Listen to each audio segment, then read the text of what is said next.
ವೀಕ್ಷಕರೇ, ಆಪ್ಷನ್ ಪ್ಲಸ್ಗೆ ಸ್ವಾಗತ. ಭಾರತ ರಕ್ಷಣಾ ಕ್ಷೇತ್ರದಲ್ಲಿ ದಾಖಲೆ ಮಟ್ಟದ ಬೆಳವಣಿಗೆ ಸಾಧಿಸಿದೆ.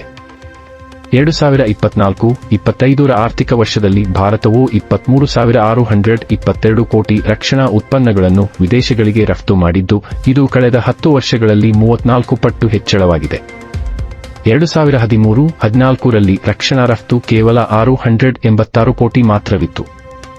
ಆದರೆ ಮೇಕ್ ಇನ್ ಇಂಡಿಯಾ ಮತ್ತು ಆತ್ಮನಿರ್ಭರ ಭಾರತ ತತ್ವದ ಅಡಿಯಲ್ಲಿ ಭಾರತವು ಇದೀಗ ರಕ್ಷಣಾ ಸಾಮಗ್ರಿಗಳ ಬೃಹತ್ ರಫ್ತುಗಾರನಾಗಿ ಹೊರಹೊಮ್ಮಿದೆ.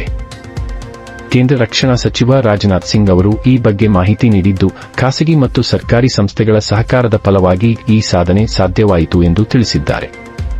ಹಿಂದಿನ ಕಾಲದಲ್ಲಿ ಭಾರತ ಬೃಹತ್ ಶಸ್ತ್ರಾಸ್ತ್ರ ಖರೀದಿದಾರನಾಗಿದ್ದರೆ, ಈಗ ಮೇಕ್ ಫಾರ್ ವರ್ಲ್ಡ್ ತತ್ವದೊಂದಿಗೆ ಶಸ್ತ್ರಾಸ್ತ್ರ ರಫ್ತುಗಾರನಾಗುತ್ತಿದೆ. ಇದರಲ್ಲಿ DRDO, HAL, BEL, Tata, Larsen Toubro, Bharat Forge ಮುಂತಾದ ಕಂಪನಿಗಳ ಪಾತ್ರ ಬಹುಮುಖ್ಯವಾಗಿದೆ.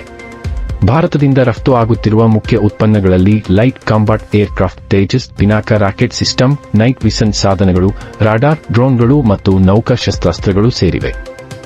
ಇದರ ಜೊತೆಗೆ 2025-26ರ ಬಜೆಟ್ನಲ್ಲಿ ಭಾರತ ತನ್ನ ರಕ್ಷಣಾ ವೆಚ್ಚವನ್ನು 6.81 ಲಕ್ಷ ಕೋಟಿಗೆ ಏರಿಸಿದೆ. ಇದು 12 ವರ್ಷಗಳಲ್ಲಿ 2.6 ಪಟ್ಟು ಹೆಚ್ಚಳವಾಗಿದೆ. ಇದು ನಮ್ಮ ದೇಶದ ರಕ್ಷಣಾ ತಂತ್ರಜ್ಞಾನಕ್ಕೆ ವಿಶ್ವದ ಗೌರವ ಹೆಚ್ಚಿಸುತ್ತಿದ್ದು, ಆರ್ಥಿಕ ಬೆಳವಣಿಗೆಯಲ್ಲಿಯೂ ಮಹತ್ವದ ಪಾತ್ರ ವಹಿಸುತ್ತಿದೆ.